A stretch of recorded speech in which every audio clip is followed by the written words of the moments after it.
In every human life, there comes a moment that feels impossible to explain. A moment when the world no longer feels the same. The routines that once comforted you begin to feel empty.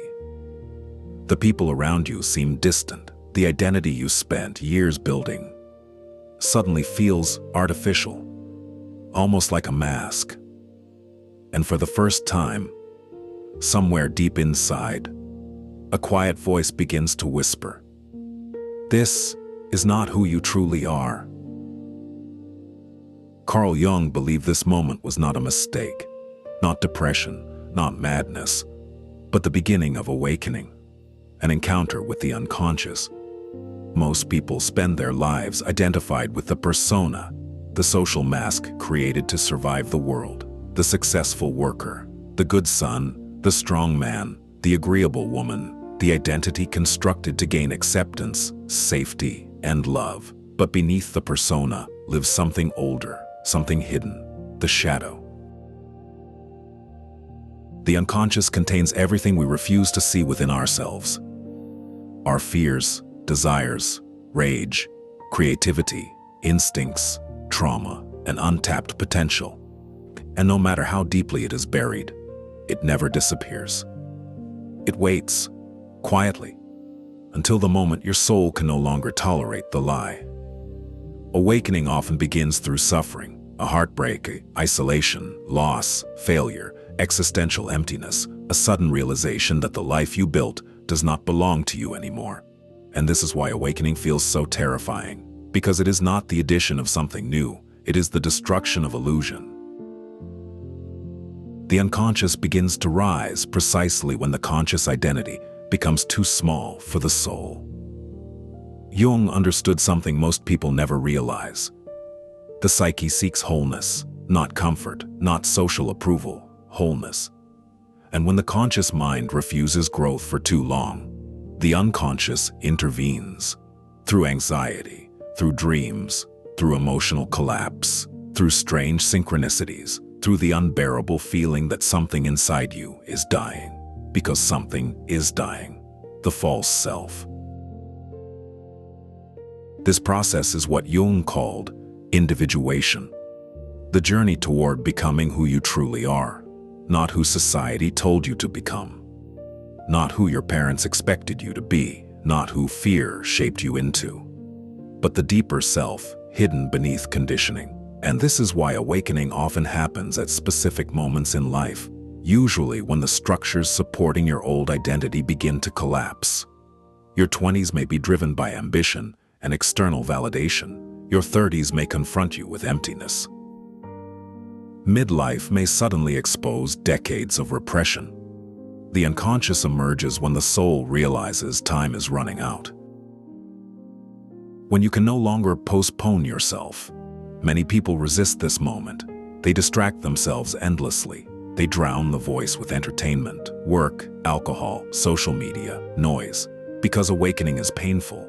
To awaken means realizing you were never fully conscious before. It means seeing how much of your life was automatic, inherited beliefs, inherited fears, inherited identities, and perhaps the most frightening realization of all, the person you believed yourself to be was incomplete. But this confrontation is necessary because what remains buried controls you from the shadows. Jung famously said, "Until you make the unconscious conscious, it will direct your life, and you will call it fate." Most people believe they are making conscious decisions, but often they are being controlled by unconscious wounds, fears, and patterns they do not understand. The man abandoned as a child may unconsciously sabotage intimacy. The woman taught to suppress anger may slowly lose her sense of self. The person desperate for approval may spend decades living someone else's life. The unconscious always seeks expression. If ignored consciously, it manifests unconsciously. This is why awakening becomes inevitable for some people, especially those who feel too deeply, those who question reality, those who cannot fully conform to the surface-level world around them. Eventually, the tension becomes unbearable, and the psyche demands transformation. But awakening is not enlightenment. It is confrontation. You begin seeing parts of yourself you spent years avoiding: jealousy, resentment, insecurity, narcissism, fear, weakness. The shadow is not only darkness, it is also your buried power. Your creativity, your authenticity, your instinct, your voice. Many people are not exhausted because they are weak. They are exhausted because they are performing an identity that is not real. And the moment the unconscious begins to surface, life changes forever. Relationships change.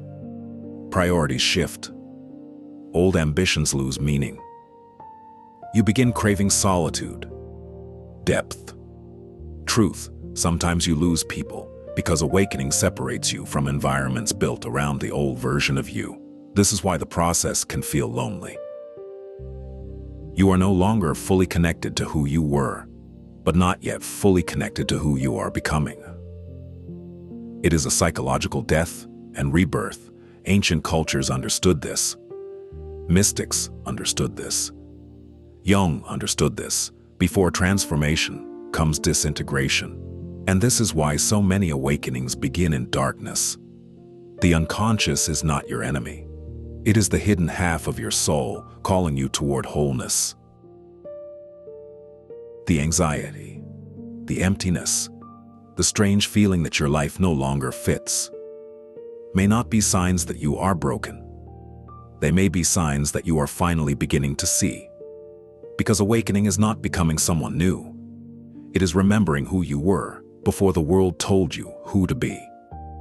And once this process begins, it becomes almost impossible to return to sleep.